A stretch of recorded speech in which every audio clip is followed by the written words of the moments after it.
Bienvenidos a No es Terapia. Soy Ana Karen Ortega, psicóloga y su host en este programa, un espacio diseñado para quitarnos las máscaras y tocar con nuestra vulnerabilidad, con la finalidad de generar encuentros reales que enriquezcan. Comenzamos. Hola psicoamigos, bienvenidos a un nuevo episodio. El día de hoy tenemos a Baruch, que él es maestro de yoga. Y bueno, nos va a hablar de todo este tema del yoga y cómo el yoga llega a ser un estilo de vida. Y bueno, creo que yo sí he practicado yoga, pero muy poquito, entonces creo que me va a enriquecer mucho esta conversación. Y en el momento cuando yo lo estaba practicando, se me combinó con la terapia psicológica. Y creo que ahí se hace una mezcla como muy interesante. Además, Baruch es psicólogo. Entonces, bueno, Baruch, gracias por aceptar esta invitación. Gracias a ti. Oye, Baruch, cuéntanos un poco de tu historia. ¿Quién eres? Pues mi nombre es Baruch Acosta y en redes en general me dedico al yoga, ¿sabes? Y también fuera de las redes sociales es lo que principalmente me dedico.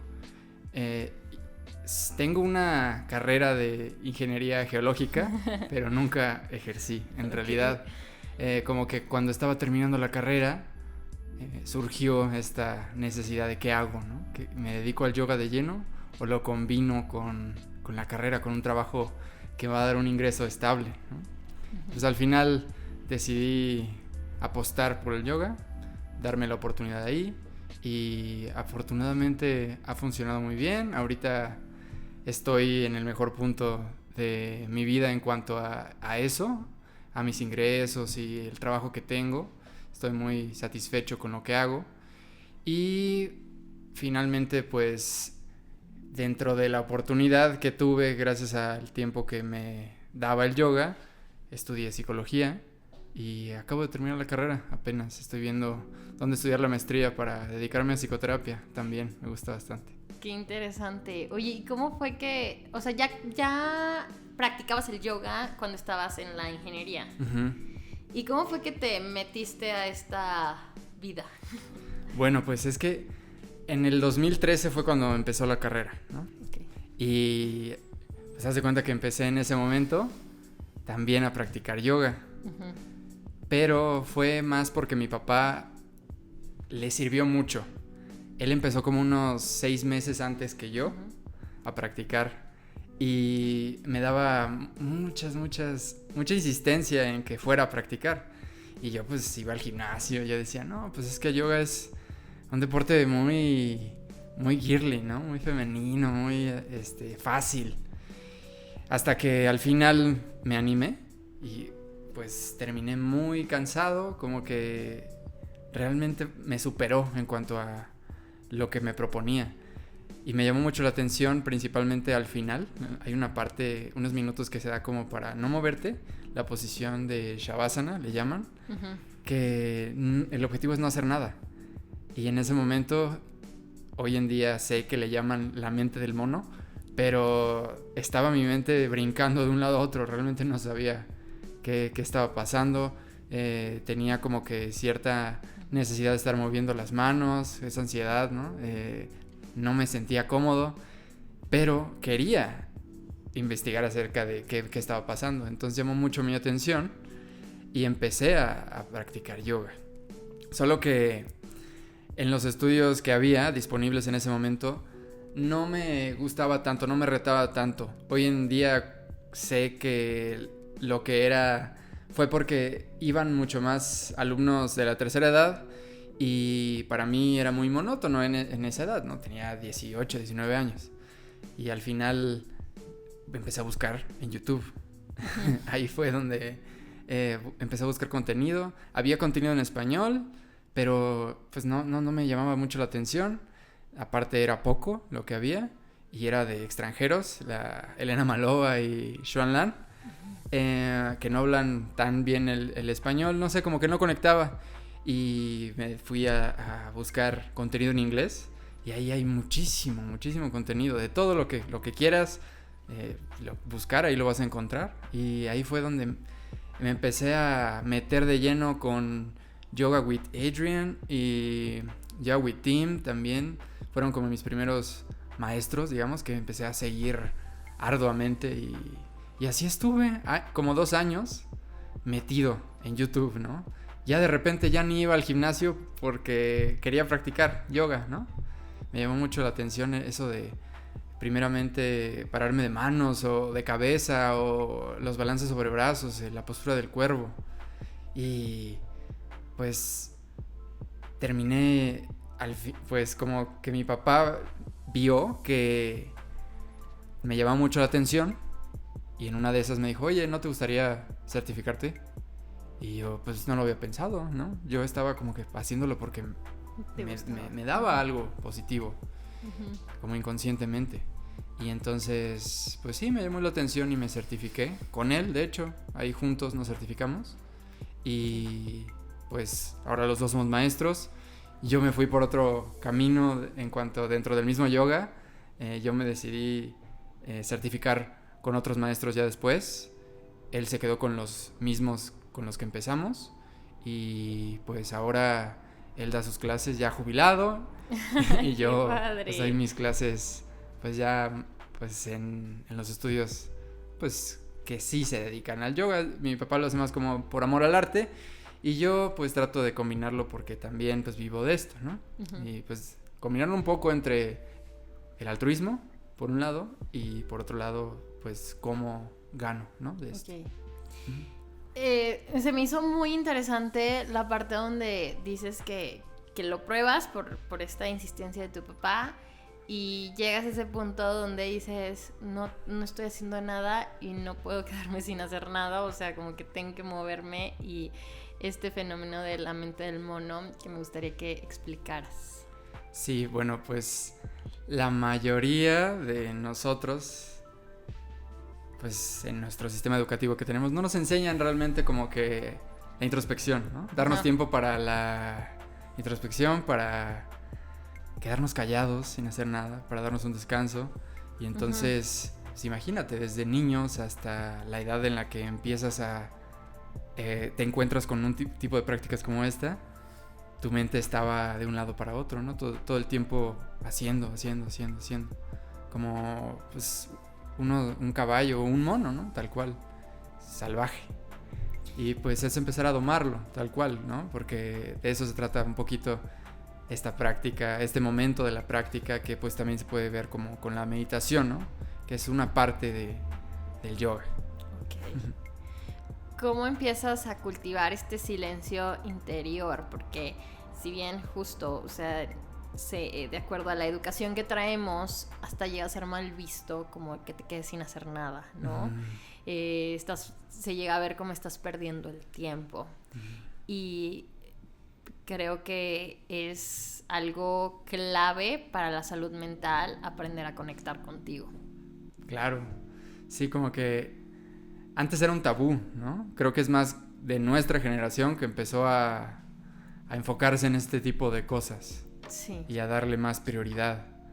Pero yo lo empecé a cultivar buscando un equilibrio, porque así es como vas a generar una nueva actividad en tu vida de manera efectiva. Buscando un equilibrio entre salir un poquito de tu zona de confort antes de que te frustres, ¿no? Porque cuando ya te empiezas a frustrar, pues ya encuentras el rechazo. Entonces tampoco se trata de que te quedes en tu zona de confort, ¿no? Porque pues ahí no vas a crecer. Entonces salir un poquito, encontrar ese punto de equilibrio. Viéndolo como una metáfora, sería como estar al borde de un precipicio, ¿no? Cuando estás en tu zona de confort, no alcanzas a ver qué hay después del borde, no alcanzas a ver el paisaje. Si te vas a esa zona de frustración, pues ya te caíste del precipicio, ¿no?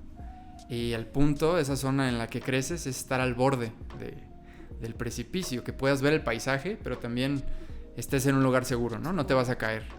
Y así encontrar, aplicado como a este silencio interno, es como empezar por 5 minutos, ¿no? Empezar por 2 minutos y gradualmente irlo avanzando. Así. Ok, y a ver, ¿cómo se convirtió primero el yoga en un estilo de vida para ti? ¿Y qué fue lo que descubriste dentro de ese estilo de vida? Pues para mí empezó porque me enfrentó a mí mismo, ¿no? Y pues mi personalidad, supongo, era mucho de eso, me gustaban los retos. Entonces me dio mucha curiosidad de este autoconocimiento, ¿no? De dónde, cómo podía ser, de dónde venía, qué pasaba, ¿no? Y ya en el teacher training, en esta certificación para ser maestro de yoga, viene pues todo eso, ¿no? Toda la historia, cuáles son las ramas del yoga o los pasos del yoga en un estilo de vida, ¿no? Ya descubrir que no solo son las posturas, que es un estilo de vida tal cual. Entonces, ¿cómo aplico eso milenario a mi modernidad, a mi vida, ¿no?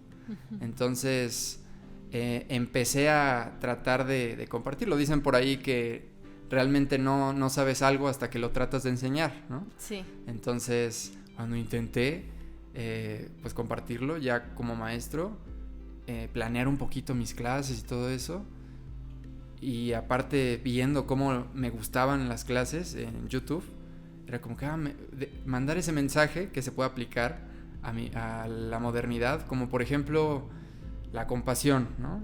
Ahimsa, que es uno de los puntos ahí más populares dentro de yoga, ¿no?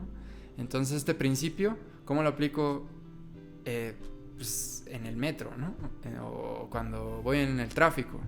Bueno, pues tratar de tener un poco de empatía, de que puede que yo vaya muy desesperado y me equivoque, ¿no? Que le aviente la madre a alguien, ¿no? Y bueno, pues comprender que no pasa nada, pues me equivoqué, y ser compasivo conmigo mismo. Y con el otro también, si uno se pasó, pues ok, pues no pasa nada, mejor me enfoco en respirar y estar tranquilo, ¿no? Y así poco a poco, a partir de la investigación que hice, pues por la curiosidad de cómo enseñarlo, fue que empecé a aplicarlo más en mi vida. Ok. ¿Qué tips le pudieras dar a una persona que quiere empezar a meterse dentro de este mundo? Y bueno, creo que todos en algún momento fuimos principiantes. Y hay, o sea, hoy en día hay un video justo tuyo que mencionas como el yoga está de moda, ¿no? O sea, ¿y qué pasa? O sea, hoy en día se escucha mucho del yoga y puede generar como mucha curiosidad, pero ¿qué nos dices tú al respecto? Sí, pues que practiques, que lo intentes, y a partir de ahí, si no te gusta, le des otra oportunidad, ¿no? Por ejemplo, cuéntame un poquito de cuál fue tu experiencia con las clases al principio. Ajá. Mira, yo había hecho gimnasia rítmica en toda mi niñez, entonces con el tema de la flexibilidad, la verdad, me gustó. Eso por un lado como que era recordar un poco ese estilo de vida que yo tenía antes, porque pues para mí la gimnasia rítmica era como mi rutina, era mi vida de chiquita, porque era escuela y salía de la escuela e irme a la gimnasia. Nunca llegué como a el grado tan avanzado. Sí me logré parar de cabeza con ayuda, pero no, nunca hice como poses tan complicadas. Sin embargo, lo tomé, aprendí a respirar, que eso es como algo que me llevé muy gratificante, porque es algo que solemos hacer de forma automática y realmente no somos conscientes de cómo respiramos, y si no respiramos nos morimos. Entonces para mí fue como conectar con esa parte de ser consciente de algo básico, de que es tu respiración, y cómo esta respiración se podría aplicar en ciertas posiciones que a lo mejor eran difíciles, donde mi maestro me decía, a ver, se me estaba complicando, respira. Y creo que si eso lo traslado como analogía a mi vida, creo que en esos momentos complicados de la vida, pues uno puede necesita aprender a respirar. Y ya después lo llevé como otra analogía de que dije, bueno, ¿qué es respirar para mí? O sea, porque, ok, ya soy consciente de mi respiración, pero ¿qué tan bien es respirar para mí, no? Entonces descubrí que, por ejemplo, en Tampico, que yo te compartí que vengo de allá, era salir en la mañana, no sé, 7 de la mañana, ya estar en la playa, donde todavía está como el amanecer, y caminar y en ciertos tramos correr. Eso es como una forma de respiro, porque ahí estoy liberando como ese estrés que se puede acumular del día a día. Y bueno, pues, o entre otras, ¿no? Como a lo mejor sentarme a mí me gusta mucho la meditación, pero escribiendo, me encanta escribir, entonces, sí te le dedico tantitos minutos como a solamente respirar, pero después me agarro a escribir, y es algo que me ayuda mucho tanto a desahogarme, pero como también a darle estructura a estos pensamientos que luego traemos, así bailando, Claro. y a encontrar muchas respuestas. Sí, pues por lo que me compartes, hay muchas cosas que te checaron a ti, como que pudiste aplicar a tu vida diaria, ¿no? Y pues creo que eso es importante, como que tengas esa apertura primero para aprender, porque muchas veces me tocó, por ejemplo, dar clases alguna vez en Culiacán, y pues varias veces chicas llevaban a sus novios nada más a acompañarlas a las clases, que se metieran a las clases, pues con una buena intención, ¿no? De que pues realmente a ellas sí les gustaba y sí aprendían y todo, pero pues pon tú 6 veces de 10, a los chavos no les gustaba nada, o sea, estaban súper frustrados, pues renuentes, como que lo hicieron obligados.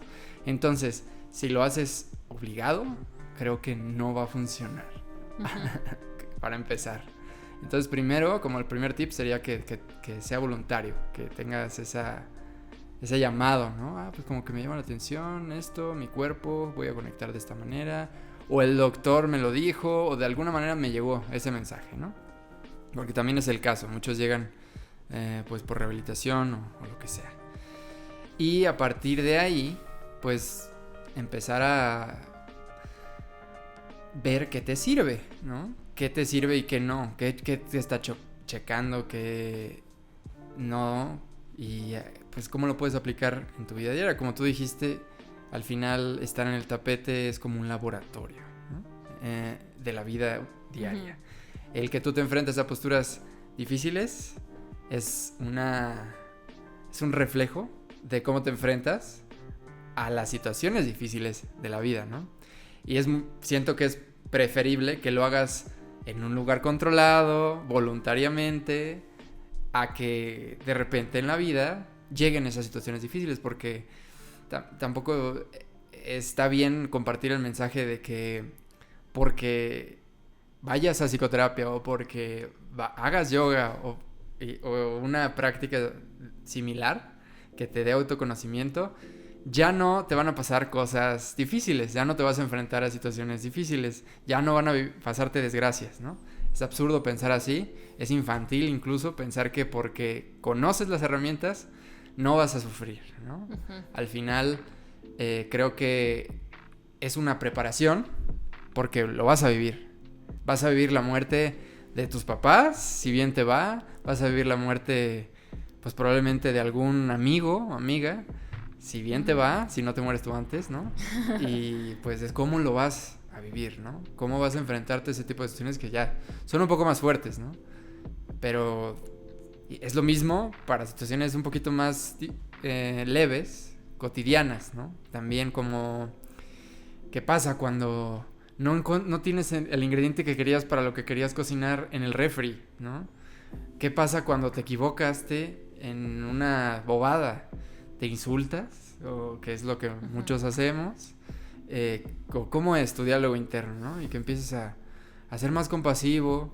Y al final el objetivo de la vida, como yo lo veo en este momento, pues es tener una felicidad duradera, ¿no? cómo logró eso. Y pues hoy creo que lo que nos comparte el yoga, lo que nos comparte la psicología es muy similar. Entonces al final tratar desde mi punto de vista de integrarlo y pues vivir más feliz, ¿no? A tu ritmo, porque es eso, digamos que otro tip es que tengas paciencia. No va a ser de la noche a la mañana, ni en psicoterapia, ni en yoga, ni en lo que hagas. Como que nuestra cultura tiende mucho a que todo se quiere resolver con una pastilla, ¿no? O de la noche a la mañana y ya. Y no, pues no es así. Cualquier cambio que sea significativo va a tardar, ¿no? Voy lento porque voy lejos, ¿no? Por ahí dicen. Exacto. Y me encanta esta parte donde mencionas que sí, o sea, la gente quiere soluciones rápidas, todo inmediato. Y vivimos en un mundo donde todo es acelerado y acelerado, ¿no? Entonces, se vuelve complicado el hecho de tomarnos un tiempo para conectar. Repito, como llegan a mencionarlo, suele verse como pérdida de tiempo.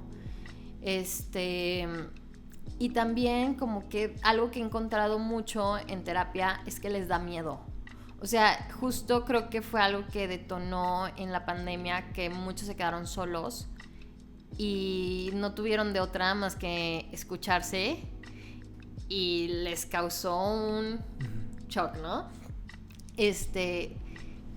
Y en diversas situaciones y casos, como este miedo a estar solos, a miedo a quedarse sin qué hacer, porque me enfrento a mí mismo, ¿no? Entonces creo que hay algo que es como muy importante justo aprender, por ello a cultivar este silencio y a saber cómo enfrentarte contigo mismo desde que, como tú decías, desde una zona segura pero que te rete. Y también esta parte donde todos quieren esta solución rápida de, hey, o sea, ten paciencia, o sea, esto va a ser un proceso, pero muchos no quieren someterse a ese proceso, ¿no? Es como, no, ya, o sea, voy a una, no sé, tomo una sesión de terapia porque sí, exploté y me di cuenta que estoy súper mal, pero, ay, ya me sentí mejor, ya la abandono. O sea, realmente no me adhiero como un tratamiento, claro, porque en cuanto me siento mal voy, en cuanto ya me siento bien, bye.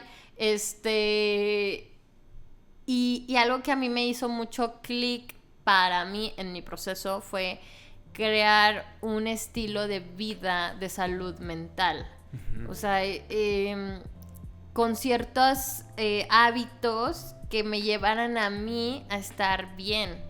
Y o sea, lo veía como un coche que, a ver, si yo no le echo gasolina, porque obviamente a mí también me llegó a pasar, o sea, yo iba a un retiro y me sentía súper guau, uh-huh, y después, 3 meses después, llegaba al mismo punto que estaba antes de ir al retiro, ¿no? Entonces, claro, decía, bueno, o sea, ¿qué tengo que hacer, no? Y justo, pues si le llenas el tanque de tu coche un día, pero no le vuelves a echar gasolina, pues, obvio tu coche se te va a volver a parar.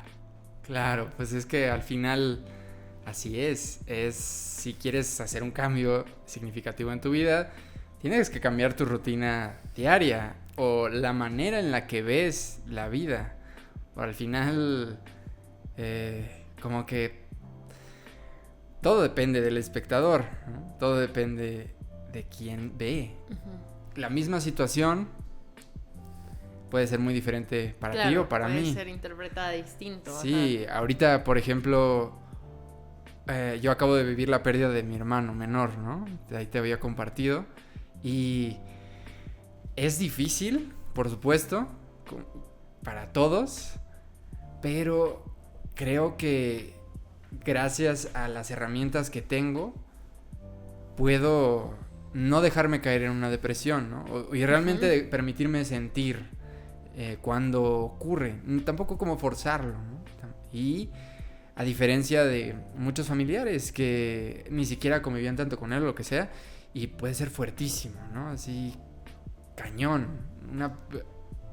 yo había perdido a mi mamá antes también, y cuando lo platicaba, así tan como si nada, era como de no, yo no sé qué haría si perdiera a mi mamá o lo que sea, ¿no? Es como, pues se va a pasar en algún momento, esa es una realidad. Sí. Y al final, muchos, como tú dices, lo ven como, ya me siento mal, ¿cómo lo remedio? En lugar de verlo como prevención, ¿no? Uh-huh, deberíamos justo. invertir mucho más en prevención. En la prevención, ajá. Ajá, que en el remedio, ¿no? Ya cuando ya estoy sufriendo, cuando ya pasó todo esto. ¿De acuerdo? Eso es clave porque aparte, justo como tú mencionas, y gracias por compartir algo tan íntimo, vas echando como herramientas a tu mochilita, uh-huh, que al momento en cuando se presenta ya en la vida real una situación que dices dolorosa, no significa que porque seas el maestro de yoga tú no te va a doler, o sea, claro que no. Solo que vas a sacar esas herramientas que ahí llevas. Claro, y lo comparto porque conozco que es positivo, ¿sabes? Es una herramienta de afrontamiento incluso el que empieza a hablar de estas cosas.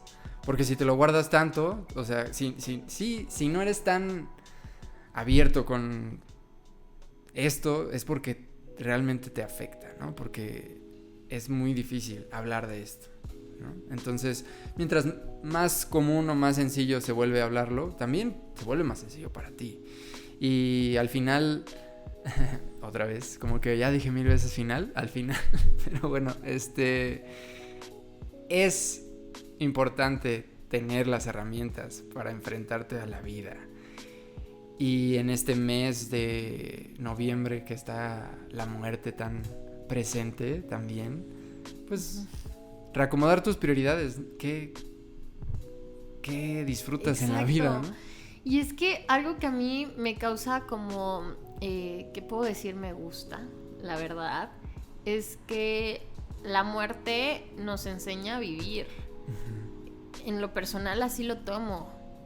Y cada duelo es como un reset, o sea, de ver, y que podemos tener un duelo de diferentes formas, ¿no? Pero justo una pérdida, te ayuda como a reconstruirte, porque te puede romper, la mayoría de las pérdidas nos rompen, uh-huh, y es como, lo veo así como, bueno, ¿y ahora qué hago con todas estas piezas que están rotas, no? O sea, sí, las vuelvo a juntar, no queda igual. Entonces, pero se puede volver a hacer, o sea, se puede hacer algo diferente e incluso, o sea, más bello, ¿no? Entonces, y con respecto ya a la muerte, donde dices la persona, perdiste un ser querido y la persona pues ya no está en este plano,